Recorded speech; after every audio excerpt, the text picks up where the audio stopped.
स्वामी अभिमुक्तेश्वरानंद की धर्मयुद्ध यात्रा पहुंची पाली, सरकार पर किया कड़ा प्रहार। बता दें, शंकराचार्य स्वामी अभिमुक्तेश्वरानंद सरस्वती अपने गिविष्टि धर्मयुद्ध यात्रा के तहत शनिवार शाम करीब 6 बजे पाली कस्बे पहुंचे। यहां स्थानीय लोगों ने पुष्प वर्षा कर इनका भव्य स्वागत किया। बड़ी संख्या में श्रद्धालु एवं समर्थक उनके स्वागत में उपस्थित रहे। इस दौरान मीडिया के सवालों का जवाब देते हुए शंकराचार्य ने विभिन्न मुद्दों पर केंद्र सरकार की नीतियों की आलोचना की। उन्होंने आगामी चुनाव में मतदाताओं से गौ माता को राष्ट्र माता का दर्जा न देने वाली सरकार को सत्ता से हटाने का आह्वान किया। उन्होंने कहा कि उनकी यात्रा का मुख्य उद्देश्य लोगों को मतदान के प्रति जागरूक करना और गौ संरक्षण के मुद्दे पर जनमत तैयार करना है। उनका यह भी कहना था कि आजादी के 78 वर्ष बाद भी गायों की हत्या जारी है, इसलिए इस बार सोच समझकर मतदान करने की आवश्यकता है। वहीं अयोध्या राम मंदिर में कथित चंदा गड़बड़ी के मुद्दे पर उन्होंने कहा कि यह योजनाबद्ध तरीके से किया गया कार्य है। उनका आरोप था कि साधु संतों और महंतों को अलग कर ट्रस्ट में अपने लोगों को शामिल किया गया, जिससे अंदर की बातें बाहर न आ सके। साथ ही उन्होंने यह भी कहा कि भगवान के सामने गलत कार्य करने वालों का सच एक दिन सामने ही आ जाता है। शंकराचार्य ने यह भी कहा कि प्रधानमंत्री को मंदिरों के बजाय देश की व्यवस्था संभालने पर ध्यान देना चाहिए। उन्होंने यह भी कहा कि मंदिरों का संचालन साधु संतों और धर्म अनुयायियों के हाथों में होना चाहिए। बिहार में भरत तिवारी के एनकाउंटर को लेकर उन्होंने सरकार पर गंभीर आरोप लगाए। कहा कि यह सरकार के इशारे पर की गई हत्या है। सरकार की नीतियों का विरोध करने के वालों के खिलाफ इस प्रकार की कार्रवाई लोकतांत्रिक व्यवस्था के अनुकूल नहीं है और इसकी निष्पक्ष जांच होनी चाहिए।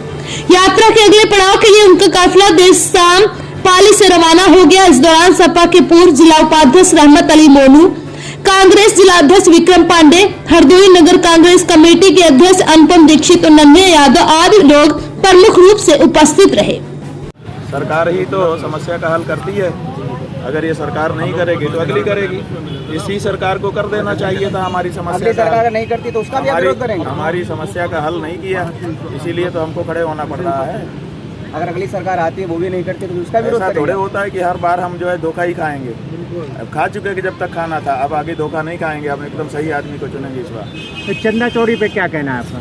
हाँ, अयोध्या में राम मंदिर में चंदा चोरी को चंदा चोरी जी ऐसा है कि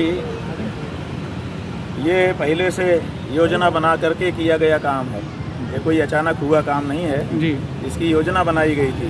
साधु संतों को, महंतों को, जो राम मंदिर से जुड़े दूसरे लोग थे, उन सबको हटा के जब अपने खास लोगों को ट्रस्ट बनाया गया, तभी समझ में आ गया था कि यहाँ कुछ ऐसा होने वाला है जिसकी भनक बाहर नहीं लगनी है। अब वो सब हो रहा था, बीच में फूट गया भांडा। वो तो फूट ही जाता है। भगवान के सामने करोगे तो भगवान कल ही तो खोल ही देते हैं। जी बिल्कुल जी। तो इस प्रकरण में आपकी क्या मांग है? क्या हमारी मांग ये है कि प्रधानमंत्री मंदिर न चलाएं, देश चलाएं। वो जो मंदिर चलाने के लिए आ जाते हैं, वो मंदिर चलाना साधु संतों का और धर्म के लोगों का काम है। इनको देश चलाने में अपना ध्यान देना चाहिए। चाहे जितने मंदिर हमारे सरकारों ने अधिग्रहित किए हैं सब खाली करो, उसको हम धर्माचार्य लोग संभालेंगे, धार्मिक लोग संभालेंगे। आप जो है देश संभालो। देश आपसे संभल नहीं रहा है, आप मंदिर संभालने आते हो, मंदिर में भी आप गड़बड़ कर रहे हो। यही हमारा कहना है। आपकी इस यात्रा का मुख्य उद्देश्य क्या है? हमारी इस यात्रा का मुख्य उद्देश्य जो मतदाता हैं उनको जागृत करना है कि तुम 78 साल से वोट दे रहे हो, लेकिन तुम्हारी गाय आज भी मारी जा रही है। इसलिए अब की बार पक्का वोट करो ताकि इस बार ये मामला खत्म हो जाए। तो इस बार जनता जागरूक हो रही है, गौ माता की रक्षा के लिए वोट करने वाली। बिहार में सरकार ने उनकी हत्या कराई अपनी पुलिस से। हत्यारी सरकार है। जो कोई सरकार की किसी पॉलिसी का विरोध करेगा, आप उसको गोली से मार दोगे? ये कहाँ का नियम है? यही तो डायर ने किया था और यही आप कर रहे हो। ये ठीक नहीं है।